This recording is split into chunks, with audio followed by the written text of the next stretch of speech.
Fala pessoal, quem me segue nas redes sociais sabe que raramente em um vídeo eu peço para que você o compartilhe.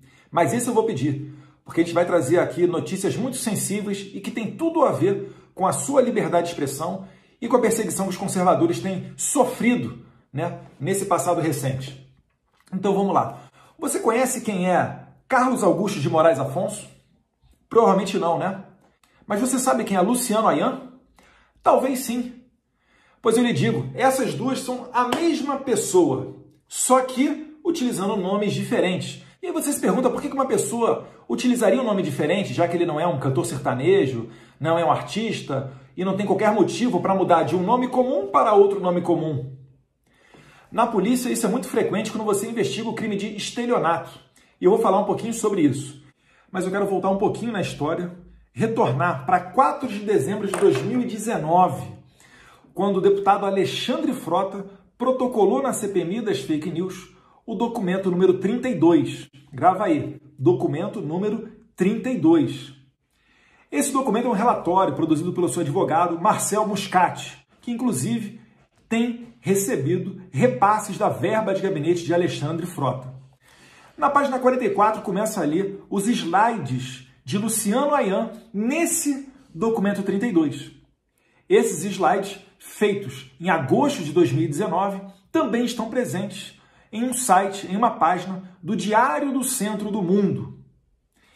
Esse documento 32 é que contém toda a estratégia e toda a narrativa, falando de gabinete do ódio, robôs, levantamento artificial de hashtag e tudo aquilo que eles acusam nós conservadores de fazer, quando na verdade a gente sabe que o nosso movimento é 100% espontâneo, voluntário e até hoje eles ficam tentando emplacar essa narrativa de que nós somos financiados. Nesse documento 32 você tem uma lista de todos os conservadores que estão sendo perseguidos, de todos aqueles que sofreram mandados de busca e apreensão em suas casas. E vale lembrar, o que é feito na CPMI da fake news reverbera no inquérito das fake news no Congresso, no inquérito do STF, que é daí que saem esses mandados. Por exemplo, contra o Edson Salomão, do Movimento Conservador, contra o Bernardo Kister, contra Otávio Facuri, contra Alan dos Santos, do Terça Livre, e o próprio Terça Livre.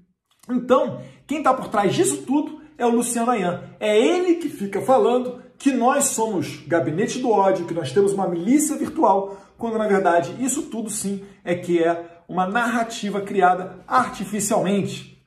Esse documento serviu de base para os depoimentos de Joyce Hossermann. O próprio Luciano Ayan admite isso numa entrevista para o Diário do Centro do Mundo. E a gente sabe que o Alexandre Frota não tem inteligência suficiente para conseguir perceber e analisar todos esses elementos do cenário da internet e do jogo político. Aprofundando um pouquinho mais agora sobre o Luciano Ayan, a relatora da CPMI das fake news, a deputada Lídice da Mata, do Partido Socialista Brasileiro da Bahia, ela fez um requerimento convocando o Luciano Ayan para a CPMI das fake news, porque o Luciano Ayan era dono de uma página chamada Ceticismo Político e estava sendo acusado de disseminar fake news sobre a morte da vereadora Marielle Franco. Mas qual não foi a nossa surpresa? No final de 2019, Lídice da Mata e Luciano Ayan foram vistos no evento Redes Cordiais, inclusive com a presença de outros deputados. E isso daí surpreende por quê?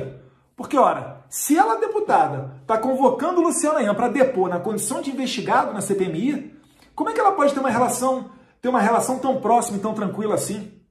Era para ter uma relação praticamente de polícia e bandido, ou de juiz e réu, mas não é isso que foi percebido.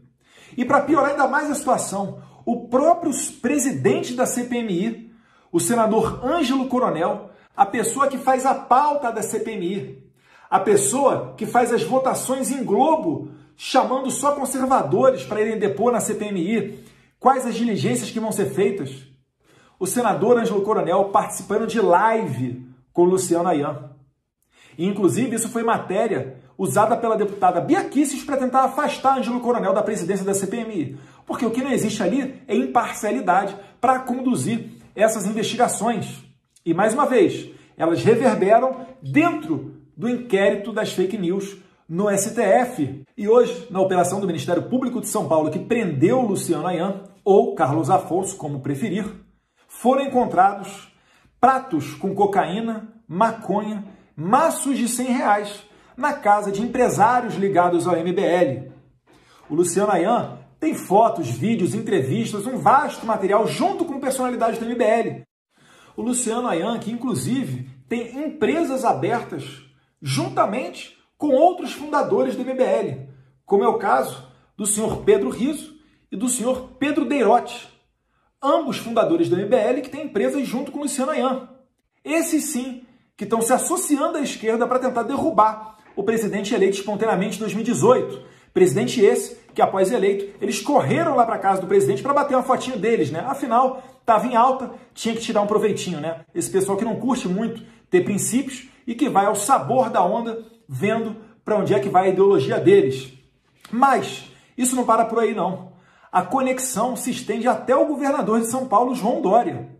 Foi preso também o senhor Alexander Mônaco, pessoa ligada ao MBL e que já teve um cargo importantíssimo dentro do governo João Dória.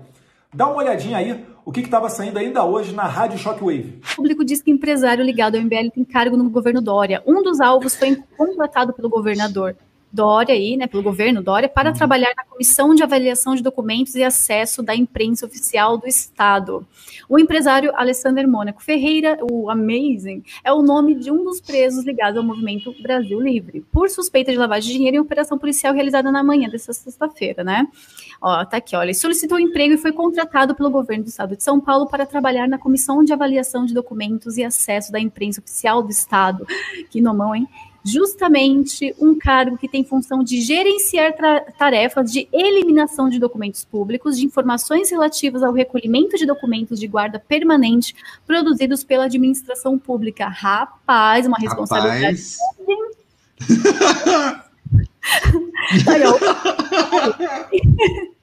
Alexander Mônaco, também conhecido como Mr. Pimba.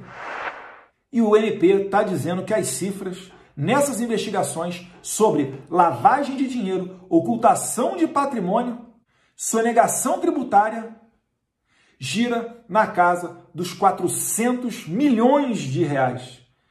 E aí, Kim Kataguiri, Arthur Mamãe Falei, quem é que é financiado? Quem é que tem uma rede de gabinete do ódio? Quem é que produz fake news? Se associar à esquerda e ter o establishment ao seu lado é mole, né? Virar papel higiênico da esquerda, né? Quem diria, que final triste para o MBL, que lá no começo enchia o peito para falar que fez impeachment da Dilma e hoje em dia se tornou essa porcaria, tendo inclusive o seu mentor Luciano Ayan sendo preso hoje e tem muito a explicar para a justiça. Então, para finalizar, né, pessoal, essa CPMI das fake news, ela já não tem mais a razão de existir.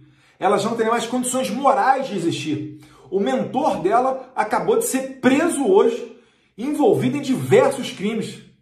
Nós temos a relatora da CPMI, junto com o presidente da CPMI, demonstrando publicamente que tem uma intimidade, percorrem os mesmos eventos, participam de live.